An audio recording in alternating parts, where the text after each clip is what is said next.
سؤال جديد بيقول: ليه ربنا ما ياخدنيش السما دلوقتي؟ لماذا لماذا لماذا؟ سؤال صعب، سؤال صعب، سؤال يراودني. سلام ونعم وبركة لكل بابا وكل ماما في كل مكان. سؤال جديد بيقول: ليه ربنا ما ياخدنيش السما دلوقتي؟ وممكن السؤال يتسأل بطريقة تانية: هو جده راح فين؟ أو هي تيتا راحت فين؟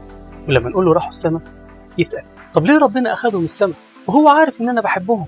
علشان نجاوب على النوع ده من الأسئلة لازم ناخد بالنا كويس من الحاجات اللي ورثناها عن أبائنا وأجدادنا. يعني ناخد بالنا من كلمة أصل ربنا بيحبهم. أصله ببساطة هيرد ويقول: طب ليه ربنا مش بيحبني أنا وكان خدني معاهم؟ أو ليه ربنا مش بيحب تيتا وخلاها بقيت عجوزة كده؟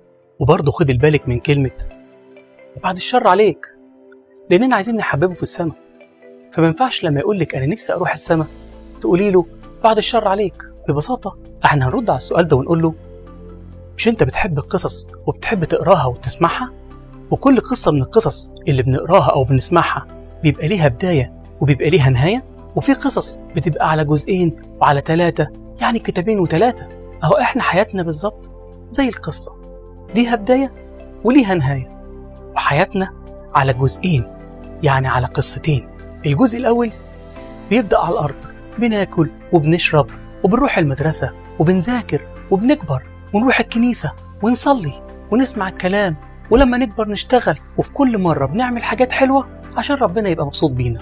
ولما ربنا يلاقينا عملنا كل الحاجات اللي هو عايزنا نعملها يقول لنا خلاص القصة بتاعتك الأولى خلصت، فيجي ومعاه الملائكة وياخدونا للقصة التانية. والقصة التانية يا ولاد أجمل وأحلى بكتير من القصة الأولى، وملهاش نهاية وما فيهاش أكل ولا شرب، لأننا مش محتاجين الحاجات دي، لأننا مش هنحس بالجوع ولا العطش، ولا فيها مذاكرة ولا فيها تعب ولا فيها بكا ولا فيها زعل ولا فيها حاجة وحشة ممكن تخوفنا.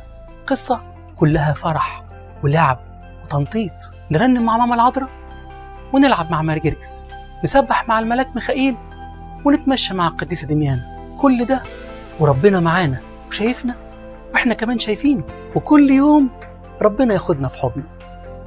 ولما يقولك طب انا نفسي اروح دلوقتي حالا، قولي له ما ينفعش، لازم نخلص قصتنا الاولى عشان نبدأ في التانية.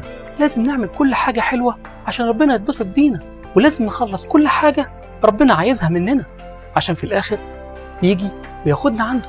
وبعدها طفلك لما يعمل حاجة حلوة شجعيه، وكل ما يعمل حاجة وحشة فكريه بالسماء والحاجات الحلوة اللي فيها، وبدل ما نخوفه من العقاب نحببه في المكافأة. ودي على فكرة أجمل طريقة في التربية. وسلامي لكل بابا وماما وللكنيسة اللي في بيتهم. بنت تسألني ليه بابا يسوع جاب لي السكر وخلاني آخد حقن؟ الحقيقة إن مش الأطفال الصغيرين بس هم اللي بيسألوا السؤال ده، لا، ده كمان الكبار بيسألوا نفس السؤال.